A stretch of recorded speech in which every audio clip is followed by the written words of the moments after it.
Quando eu era criança, eu tinha medo do escuro. Ainda tenho. Mas quando eu tinha uns 6 anos, eu não conseguia passar uma noite inteira sem gritar para um dos meus pais procurar embaixo da minha cama ou no meu armário por qualquer monstro que eu achasse que estava esperando para me comer. Mesmo com uma luz noturna, eu ainda via formas escuras se movendo pelos cantos do quarto ou rostos estranhos me olhando da janela do meu quarto. Meus pais faziam o possível para me consolar, dizendo que era apenas um pesadelo ou um truque de luz, mas na minha mente jovem eu tinha certeza de que, no segundo em que eu adormecia, as coisas ruins me pegariam. Na maioria das vezes eu apenas me escondia sob os cobertores até ficar cansado o suficiente para parar de me preocupar, mas de vez em quando eu ficava tão em pânico que corria gritando para o quarto dos meus pais, acordando meu irmão e minha irmã no processo. Depois de uma provação como essa, não haveria como alguém ter uma noite inteira de sono. Eventualmente, depois de uma noite particularmente traumatizante, meus pais se cansaram. Infelizmente para eles, eles entenderam a futilidade de discutir com uma criança de 6 anos e sabiam que não seriam capazes de me convencer a me livrar de medos infantis por meio da razão e da lógica. Eles tinham que ser espertos. Foi ideia da minha mãe costurar meu amiguinho de dormir. Ela coletou uma grande variedade de pedaços aleatórios de tecido e sua máquina de costura e criou o que eu mais tarde chamaria de Sr. Ickbar Biegelstein,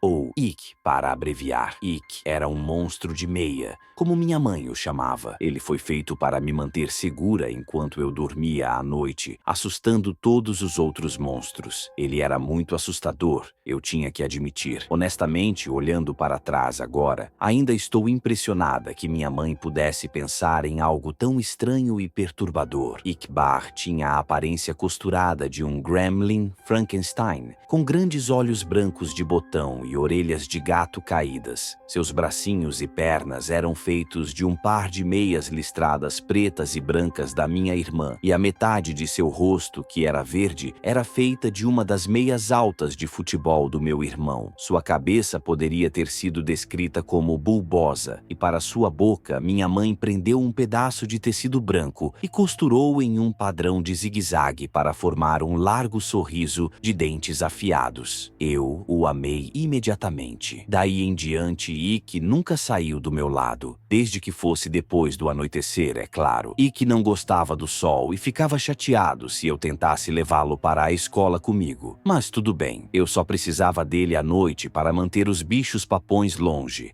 que era o que ele fazia bem. Então, toda noite, na hora de dormir, Ick me dizia onde os monstros estavam se escondendo, e eu o colocava perto da parte do meu quarto mais próxima do fantasma. Se houvesse algo no armário, Ick bloqueava a porta. Se houvesse uma criatura escura arranhando minha janela, Ick seria pressionado contra o vidro. Se houvesse uma grande fera peluda debaixo da minha cama, então ele ia para debaixo da cama. Às vezes, os monstros nem estavam no meu quarto. Às vezes, eles se escondiam nos meus sonhos, e Ickbar tinha que vir comigo para os meus pesadelos. Era divertido trazer Ick para o meu mundo dos sonhos, pois ele e eu passávamos horas lutando contra ghouls e demônios. A melhor parte era que, nos meus sonhos, Ick podia falar comigo de verdade. "O quanto você me ama?" Zrenia, ele perguntava. "Mais do que qualquer coisa." Eu sempre dizia a ele. Uma noite, em um sonho, depois que perdi meu primeiro dente, Ick me pediu um favor. "Posso ficar com seu dente?" Perguntei a ele por quê. "Para me ajudar a matar as coisas ruins," ele disse. Na manhã seguinte, no café da manhã, minha mãe me perguntou onde meu dente foi parar. Pelo que ela me disse, a fada do dente não o encontrou debaixo do meu travesseiro. Quando eu disse a ela que o dei para Ickbar, ela apenas deu de ombros e voltou a alimentar minha irmãzinha. Daí em diante, toda vez que eu perdia um dente, eu o dava para Ick. Ele sempre me agradecia, é claro, e me dizia que me amava. Eventualmente, porém, fiquei sem dentes de leite, e eu estava começando a ficar um pouco velha demais para ainda brincar de boneca. Então Ick apenas ficou lá na minha estante acumulando poeira, lentamente desaparecendo da minha atenção. Com o tempo, os pesadelos, no entanto, ficaram piores do que nunca. Tão ruins que começaram a me seguir até o mundo desperto, aterrorizando cada canto escuro ou farfalhando espalhar nos arbustos. Depois de uma noite particularmente ruim, voltando de bicicleta da casa de um amigo, onde jurei que uma matilha de cães raivosos estava me perseguindo, cheguei em casa e encontrei algo estranho me esperando no meu quarto. Lá, na minha cama, de pé, totalmente ereto, sob o brilho suave da luz da lua da minha janela, estava Iqbar. No começo, pensei que meus olhos estavam me pregando peças de novo. Eles estavam fazendo isso a noite toda. Então tentei acender as luzes. Outro acendimento do interruptor. Depois outro e outro, sem nenhuma mudança na escuridão. Foi então que comecei a ficar nervoso. Eu recuei lentamente em direção à porta atrás de mim, meus olhos nunca deixando o formato da silhueta de Ikki, minha mão desajeitadamente estendida para trás, alcançando a maçaneta. Eu estava prestes a tirar minha bunda dali, quando ouvi a porta bater sozinha, me trancando na escuridão. Em nada além de sombras e silêncio, fiquei congelado no lugar, nem mesmo respirando. Por quanto tempo eu não sei dizer, mas depois do que pareceu uma vida inteira de medo frio, ouvi a voz estridente e familiar. Você parou de me alimentar, então por que eu deveria te proteger? Me proteger do quê? Deixe-me te mostrar. Pisquei uma vez e tudo mudou. Eu não estava mais no meu quarto. Eu estava em algum lugar, outro. Não era o inferno, mas a comparação não estava muito distante. Era uma espécie de floresta, um lugar horrível e de pesadelo, onde abortos embrionários parciais pendiam do dossel e o chão fervilhava de insetos carnívoros. Uma névoa espessa flutuava pelo ar e com ela o fedor de carne podre, enquanto relâmpagos chartreuse brilhavam no céu noturno. À distância eu podia ouvir os gritos agonizantes de algo não muito humano. Minha cabeça latejava como se estivesse prestes a explodir, a dor forçando um rio de lágrimas. Em minha mente ouvi sua voz novamente. É isso que sua realidade se tornaria sem mim. Senti passos tremendo, a terra se aproximando rapidamente. Sou o único que pode pará-lo. Estava atrás de mim agora, enorme e raivoso, hálito quente nas minhas costas. Traga-me o que preciso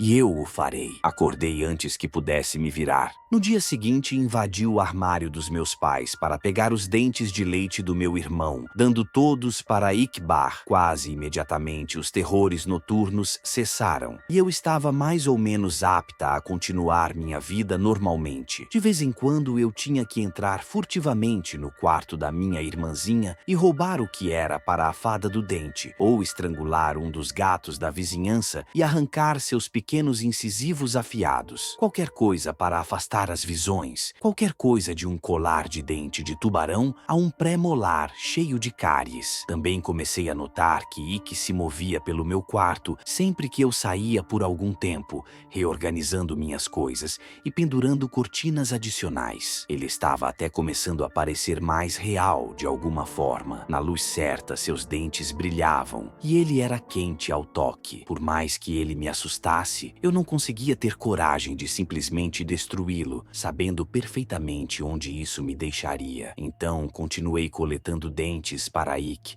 durante todo o ensino médio e faculdade. Quanto mais velho eu ficava, mais coisas eu aprendia a temer, e mais dentes Ikki precisaria para me manter seguro. Tenho 22 anos agora, um emprego decente, meu próprio apartamento e uma dentadura. Já faz quase um mês desde a última refeição de Ikki, e os horrores estão começando a se aglomerar ao meu redor mais uma vez. Fiz um desvio por um estacionamento depois do trabalho hoje à noite. Encontrei um homem mexendo nas chaves do carro. Seus dentes estavam manchados de amarelo por uma vida inteira de cigarros e café. Mesmo assim, tive que usar um martelo para tirar os molares. Quando voltei para meu apartamento, ele estava me esperando. No teto, no canto, 2 olhos brancos e boca de navalhas. "O quanto você me ama?" ele pergunta. "Mais do que tudo", eu respondo, tirando meu casaco. "Mais do que tudo no mundo."